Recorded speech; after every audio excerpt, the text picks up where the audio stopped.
इस बात पर इत्तेफाक किया, इस बात पर इत्तेहाद किया कि जब हिंदुस्तान आज़ाद हो गया है तो हमारे हिंदुस्तान में हिंदुस्तान के लोगों का बनाया हुआ अपना कानून, अपना निज़ाम होना चाहिए, अपना दस्तूर होना चाहिए। और वही दस्तूर और निज़ाम आज ही के दिन ठीक 73 साल पहले यानी 26 जनवरी 1950 को भारत के लोगों का, भारत के लोगों के लिए, भारत के लोगों के जरिए बनाया हुआ कानून, बनाया हुआ निज़ाम और दस्तूर नाफिज किया गया। उसी की याद को ताज़ा करने के लिए हम और आप और पूरे हिंदुस्तान के तमाम लोग आज 26 जनवरी को इस जश्न को मना रहे हैं। मेरे दोस्तों, हमारी और आपकी ये जिम्मेदारी है कि अगर हम एक हिंदुस्तान के नागरिक हैं, हिंदुस्तान के शहरी हैं, तो हम पर ये जिम्मेदारी बनती है कि हमारे हिंदुस्तान के संविधान ने, भारत के कानून ने भारत के लोगों के लिए क्या क्या जिम्मेदारियां दी हैं, क्या क्या हुकूक दिए हैं, उन हुकूक का हमारे और आपका सही तौर पर मुताला होना चाहिए। क्यों ज़रूरी? इसलिए है कि जब तक हम हिंदुस्तान के कानून को नहीं पढ़ेंगे, भारत के कानून से हम वाकिफ नहीं रखेंगे, तो बहुत मुमकिन है कि हम बहुत सारे ऐसे काम कर बैठे जो कानून हिंद के खिलाफ हों। और जब हम कानून हिंदुस्तान से वाकिफियत रखेंगे, भारत के संविधान को हम और आप पढ़े हुए लिखे हुए होंगे, तो हम ऐसी कोई चीज़ नहीं करेंगे जो हिंदुस्तान के कानून के खिलाफ हो, और ऐसी चीज़ होने भी नहीं देंगे जो हिंदुस्तान के कानून के खिलाफ हो। तो हमारी और आपकी जिम्मेदारी है कि वो बुनियादी उसूल को, वो फंडामेंटल राइट्स जो हिंदुस्तान के संविधान ने, जो भारत के कानून ने हमें और आपको दिए हैं, उनका बगौर हमारा और आपका मुताला होना चाहिए। हमारे और आपके जहन में वो चीज़ होनी चाहिए ताकि हम और आप खुद भी, अपने आप को भी, अपने घर वालों को भी और दूसरे भारत में रहने वाले लोगों को भी ऐसी चीजों से बचाएं जो हिंदुस्तान के कानून के खिलाफ है। हिंदुस्तान आज़ाद मुल्क है, लेकिन आज की फिजा क्या है, आज का माहौल क्या है, आज कानून हिंदुस्तान पर किस तरीके से डाका डाले जाने की कोशिश की जा रही है, उधर मैं जाना नहीं चाहता हूँ और न ही उधर जाने का मौका और महल है, लेकिन हम और आप इन तमाम चीज़ों से वाकिफ हैं। इसलिए इस वक्त में, इस नाजुक मोड़ पर ज़रूरी है कि चाहे हमारे हिंदुस्तान में रहने वाले हिंदू हों, मुसलमान हों, सिख हों, बुद्धिस्ट हों, जैनी हों, ईसाई हों, किसी भी किस्म के, किसी भी मजहब को मानने वाले हों, किसी भी इलाके से ताल्लुक़ रखने वाला हो आदमी हो, कोई भी ज़बान बोलता हो, काला हो, गोरा हो, कश्मीरी हो, यहाँ का हो, वहाँ का हो, सबके लिए ज़रूरी है कि भारत के कानून को दकीक नज़र के साथ पढ़े, उसका मुताला करे, खुद भी खिलाफ कानून चीज़ों से बचे और दूसरे लोगों को भी खिलाफ कानून चीज़ों से बचाए। हमारे हिंदुस्तान ने भारत के हर शहरी के लिए जो बुनियादी तौर पर हुकूक अदा किए हैं वो 6 हक हैं। कितने? 6, जिनको हम मौलिक अधिकार कहा करते हैं और इन्हीं को फंडामेंटल राइट्स कहते हैं। क्या? Fundamental rights. पहली चीज़ है वो हक़ मुसावात, हक़ मुसावात यानी समानता का हक। ये हक भारत के संविधान ने हिंदुस्तान के हर नागरिक को दिया है कि भारत के कानून के मामले में, जिनसी मामले में या कोई इलाके से ताल्लुक़ रखता हो, किसी भी मामले में कोई फर्क नहीं किया जाएगा, कोई भेदभाव नहीं किया जाएगा।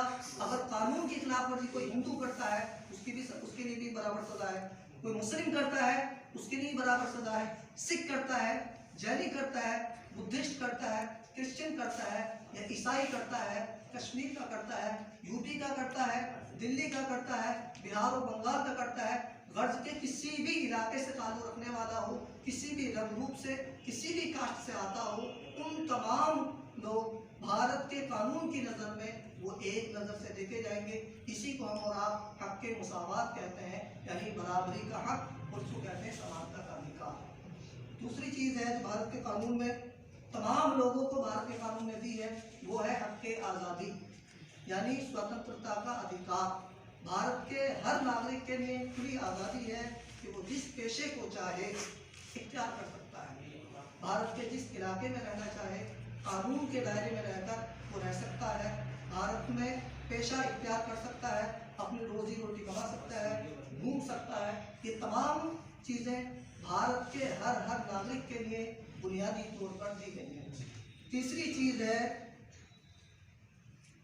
इस्तेसार के खिलाफ हक, शोषण के विरुद्ध अधिकार।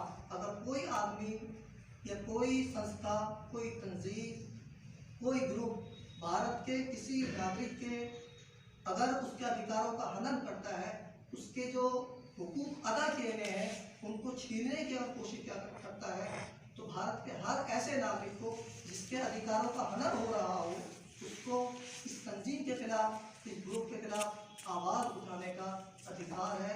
उसके लिए हक है जो भारत के उच्च न्यायालय में जाए या सुप्रीम कोर्ट में जाए और दरवाज़ा खटखटाए और हक की गुहार लगाए। ये आज़ादी भी भारत के हर एक नागरिक को हासिल है।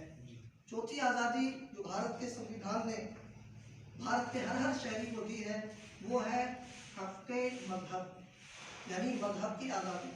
भारत में रहने वाले हर आदमी के लिए भारत के संविधान ने मज़हब को इख्तियार करने की आज़ादी दी है। हिंदुस्तान में तकरीबन 135 करोड़ इस वक्त में तकरीबन भारत की आबादी है। हर हिंदुस्तान के लिए इख्तियार है कि वो जो चाहे, जो उसको अच्छा लगता हो मज़हब इख्तियार करे। भारत देश का अपना कोई मखसूस मज़हब नहीं है। भारत एक धर्मनिरपेक्ष राष्ट्र है। भारत के कानून की नज़र से यहाँ के रहने वाले चाहे हिंदू हो या मुसलमान हो या सिख हो या ईसाई हो, किसी भी मजहब से मुताल्लिक कोई भी शख्स हो, वो भारत के कानून की नज़र में वो बराबर है। तो हर नागरिक के लिए, भारत के हर शहरी के लिए इख्तियार है तो चाहे मजहब इस्लाम को इख्तियार करे, चाहे वह हिंदू बने, चाहे वो सिख बने, चाहे वो ईसाई बने, चाहे वो बुद्धिस्ट बने, जैनी बने, क्रिश्चियन बने, या चाहे वो कोई मजहब इख्तियार ही न करे। हिंदुस्तान के कानून की नज़र से, हिंदुस्तान के कानून की नज़र से उसको किसी भी ऐसी चीज़ से महरूम नहीं किया जाएगा जो दूसरे लोगों के लिए साबित है।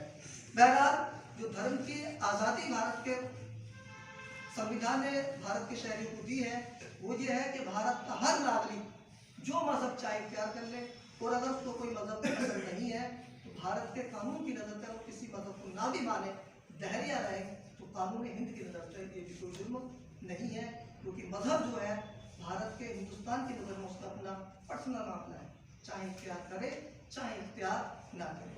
मजहब के ताल्लुक से किसी भी भारत के शहरी के दरमियान कोई फर्क या भेदभाव नहीं किया जाएगा। पांचवी जो भारत के संविधान ने, भारत के कानून ने भारत के शहरियों के लिए आज़ादी दी है, वो है सकाफती और तालीमी हुकूक। भारत के हर कौम के लिए, हर मजहब के मानने वाले के लिए, हर शहरी के लिए अपनी सकाफत, अपना कल्चर, अपनी संस्कृति और अपनी तारीख को बढ़ाने के लिए बचाने का पूरा अधिकार दिया है। आप अपनी तारीख को परोसें, चाहे आप किसी भी मजहब से मुताल्लिक हो, किसी भी इलाके से मुताल्लिक हो, चाहे आप गुजराती बोलते हो, महाराष्ट्र में रहते हो तो मराठी बोलते हो, तमिल बोलते हो, किसी भी ज़बान को आप बोलते हो, हर नागरिक को भारत के अपनी ज़बान को, अपनी तालीम को, अपनी सकाफत को बचाने का और उसको बढ़ाने का अधिकार है। आखिरी जो मौलिक अधिकार भारत के संविधान ने दिया है वो है आईनी चारागाह का हक। आईनी चारागाह का हक यानी संवैधानिक उपचारों का अधिकार। अगर भारत के कानून के द्वारा अता किए गए ये जो मौलिक अधिकार हैं, अगर किसी वजह से इन अधिकारों में कोई कमी आती है, किसी के अधिकारों को खत्म करने की कोई कोशिश करती है, तो उस शख्स को यह हक हासिल है कि वो अपने इन अधिकारों को बचाने के लिए, अपने हुकूक को महफूज रखने के लिए भारत के सुप्रीम कोर्ट भी जा सकता है और वो सर्वोच्च न्यायालय भी जा सकता है। तो ये 6 वो बुनियादी चीज़ें थी जो भारत के हर नागरिक को भारत के कानून द्वारा दी गई हैं, अता की गई। तो जब तक हमें अपने कानून के बारे में मालूमात होगी ही नहीं, तो फिर बहुत मुमकिन है कि हम ऐसे काम कर गुजरें जो कानून के खिलाफ है। तो जब हमें भारत का संविधान आता होगा, इसके बारे में मालूमात होगी, तो हम खुद भी ऐसी चीज़ों से बचेंगे जो कानून के खिलाफ है, और दूसरे लोगों को भी बचाने की कोशिश करेंगे ऐसे अफ़आल के सर करने से जो अफ़आल कानून के खिलाफ है। बहरहाल आज की गुफ्तगू बस यही करनी थी, बताना यही था कि आज ये अजीम शान दिन जिसके लिए हमने और आपने और पूरा हिंदुस्तान ये मजलिस कायम किए हुए हैं, वो इसलिए है कि आज 26 जनवरी 1950 को आज भारत जमहूरी मुल्क बना। जमहूरी मुल्क कहते हैं भारत के लोगों का भारत के लिए, भारत के लोगों का भारत के लिए बनाया हुआ दस्तूर निज़ाम कानून 26 जनवरी 1950 को, यानी आज से 73 साल पहले भारत ने अपना कानून नाफिज कर दिया था।